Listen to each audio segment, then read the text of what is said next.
Donc on fait tout ça pendant 3 ans, donc avec des hauts, des bas, des changements de scénaristes. Pour l'instant, pas de changement de réalisateur, donc tout va bien. Et on est super à la bourre, et on est crevé, et puis avec un peu de chance, en fait, on vit pour le raconter après, quoi. Et donc tout ça, le premier film, en fait, a été... ça s'est presque passé un petit peu comme dans un rêve, parce qu'on se connaissait pas, donc on avait une manière de se parler qui était quand même respectueux, j'allais dire, mais c'est pas vraiment ça, quoi. On essayait de se découvrir, donc on était polis, on disait ouais, mais tu penses pas que quand même ça pourrait être plus drôle? Ah ouais, putain, t'as raison, peut-être pas, ouais, ah d'accord, ouais, t'as raison, pas. Donc c'était assez.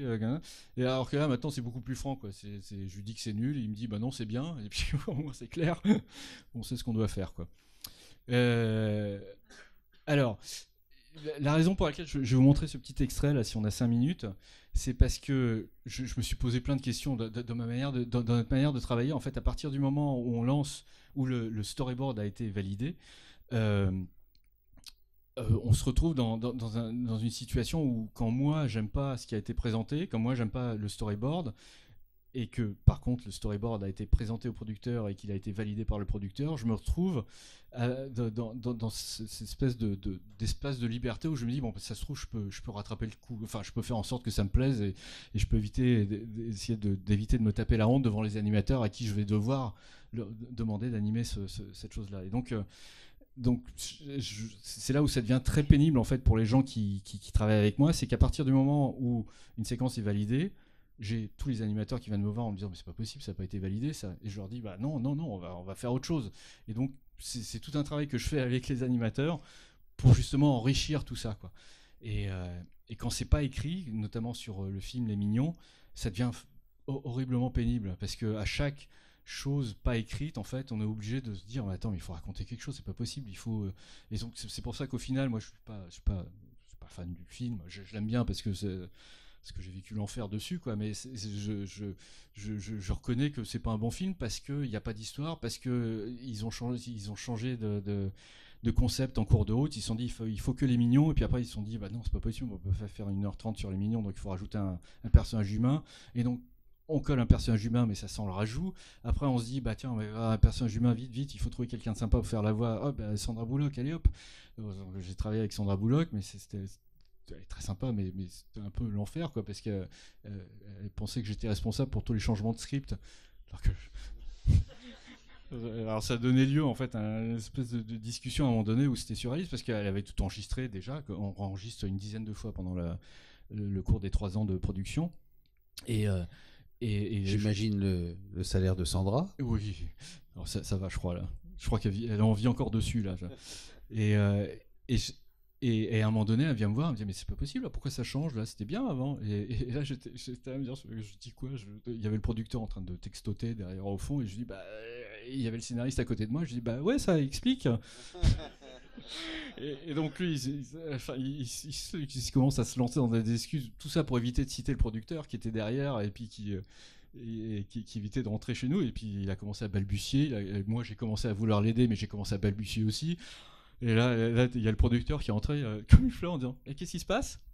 Et c'est là où c'est énervé contre lui. Et puis après, déjà il a une physionomie. Enfin, je cherchais son nom parce qu'il a une physionomie assez bonhomme. Il est très sympa et tout ça, quoi. Donc c'est pas du tout un tyran, mais il a une manière en fait de parler qui est assez soporifique. Et au bout de 5 minutes, vous dites c'est bon, ok, je te le fais ton truc là parce que.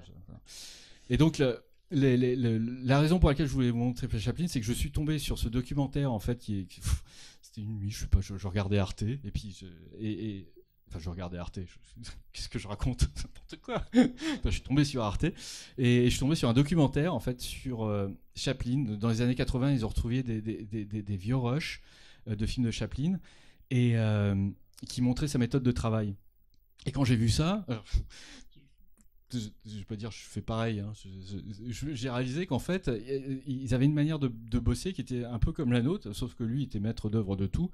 C'est-à-dire qu'il travaillait son script, il avait peut-être une idée au départ, et après ils improvisaient. Il avait une petite troupe de comédiens interchangeables, c'est-à-dire que bah oui, la fille, bah tiens, on va la mettre là, elle va être la cliente de machin.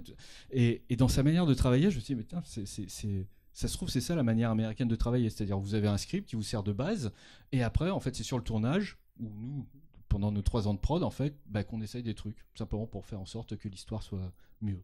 Enfin, dans l'espoir que l'histoire soit mieux. Et donc c'est ce qu'on a retrouvé un petit peu en France dans la nouvelle vague où ils essayaient des choses, où ils réécrivaient le soir des parties de dialogue, de choses comme ça. Ouais, ou sinon c'était aussi de l'improvisation, de dire tiens on va essayer ça, et puis si ça marche, si ça prend, tiens on va réécrire comme ça, exactement. Et donc il y avait cette espèce de liberté, sauf que là évidemment on a un producteur. Chaplin lui était son propre producteur. Donc ils ont retrouvé ces vieux rushs et ils les ont assemblés. C'est James Mason qui, je suis désolé, c'est pas traduit encore une fois, mais qui explique en fait juste sur un tout petit passage en fait d'un film qui s'appelle The Cure. Enfin, il va l'expliquer, qui explique sa méthode de travail. Chaplin was living at the Los Angeles Athletic Club when the idea of a comedy set in a health spa occurred to him. The film would become one of his most successful, The Cure, yet it proved an enormous struggle. He followed his usual method, working entirely without a script. He decided his health spa should be a prosperous place. Its focal point should be a drinking fountain with pure spa water. The man who found the well, played by Loyal Underwood, should be a physical wreck. So should his employees.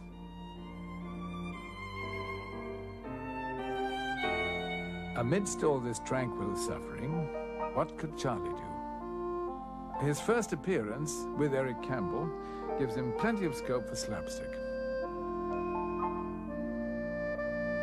But almost at once he finds himself slowing up.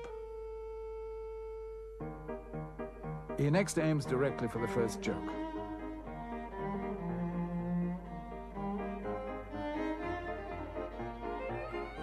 And the action quickens. Chaplin is signaling 2 reels of unmotivated anarchy in his very first scene. And that is more Max Sennett style than his. When he views this scene, he quickly spots its defects and knows at once he can do better. By setting it in the lobby, he can provide some reason for the gag. He can also change his costume so it shows up better. And with Eric Campbell as the victim, there's more reason for Charlie's callous behavior and its results.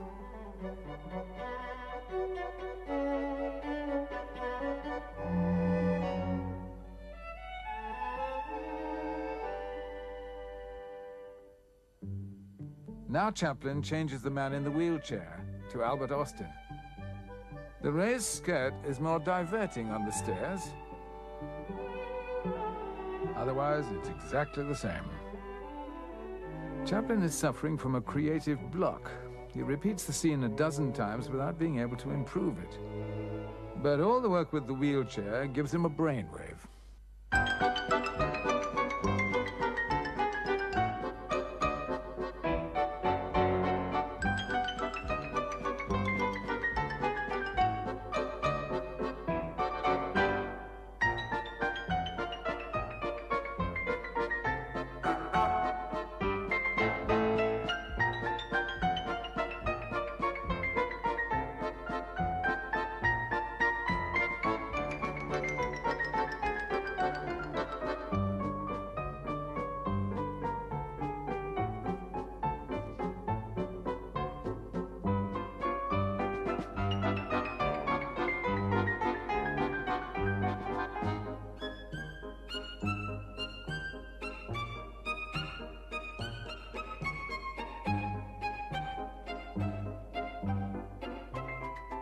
Charlie on the side of authority, bringing order out of chaos, is inconsistent with his character. Chaplin brings on the manager to end the joke. He senses there's little future in the bellhop character. 77 slates in. The health spa is rebuilt. The drinking fountain becomes a medicinal well.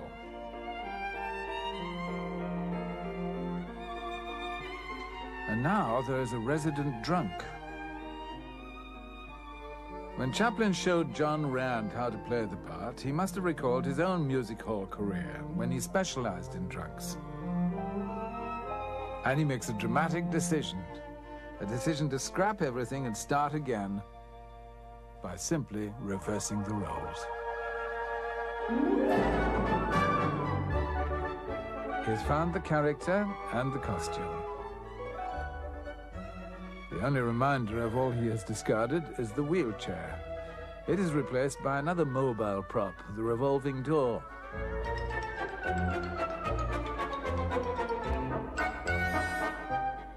Chaplin had a lot of trouble with inanimate objects.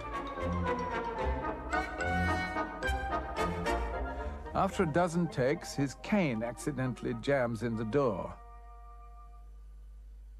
But in the film, he uses the mishap.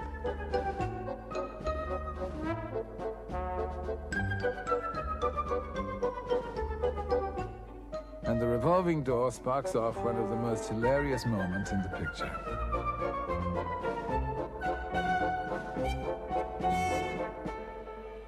This is not Eric Campbell, but a stuntman.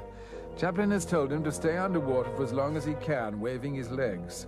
The signal for his rescue, his legs together. Among those who rush to pull him out is Eric Campbell.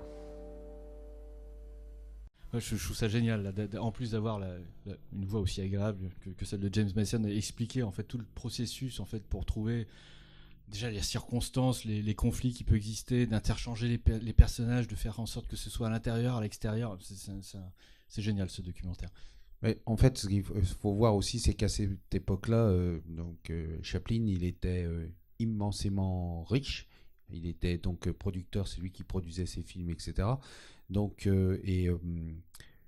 tous les producteurs de films de cette époque, le cinéma était encore au balbutiement, mais ça marchait déjà, donc il gagnait énormément de pognon. Je sais plus, il devait avoir genre à 25 ans, il avait déjà sa boîte de production, une maison énorme, je sais pas combien de voitures, etc.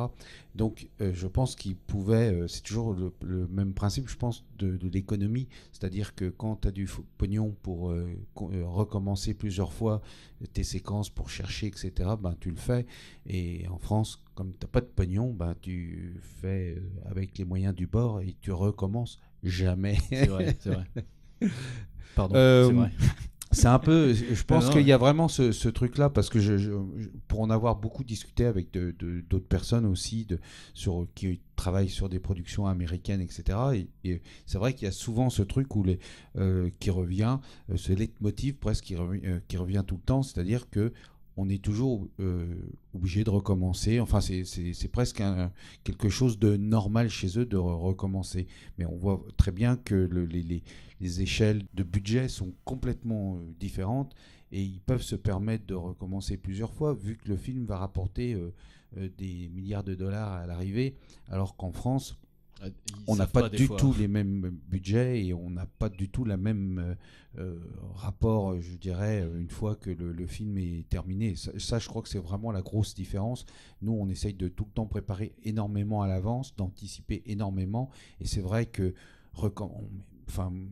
de toute ma carrière de réalisateur, c'est toujours un arrache-cœur de retirer un plan, quoi. Et des fois, je le fais maintenant, je me force. Je sais que c'est bien de retirer certains plans parce que ça marche mieux, etc. Mais à chaque fois, je me dis, merde, je mets du fric à la poubelle, quoi. Et c'est vraiment tout le temps un arrache-cœur. Alors que sur les longs métrages, tu as dû recommencer des milliards de fois des séquences, les foutre à la poubelle, etc. Et voilà, c'est vraiment ça, cette différence de travail qui vient, je pense, aussi beaucoup du dollar. Oui, mais c'est bien de le dire, ouais, parce que c'est vrai que j'ai tendance à être un peu gâté là pour le coup, là, parce que c'est vrai qu'on nous demande de refaire énormément, mais après, on nous pose pas de questions par rapport à... Enfin, on sait quel est le délai, quoi, mais je connais ma marge de manœuvre aussi pour savoir à quel point je peux abuser ou pas, quoi. Donc c'est ça qui fait la différence. Vu l'heure qu'il est, je pensais qu'on allait pouvoir avoir le temps de faire des petites questions-réponses, mais là, si on veut un petit peu discuter ensemble après cette rencontre, je pense qu'on va s'arrêter là. Donc, merci Pierre, et on peut l'applaudir. Et merci à vous. Et donc, on se retrouve là-haut pour discuter et boire un verre. rapidement.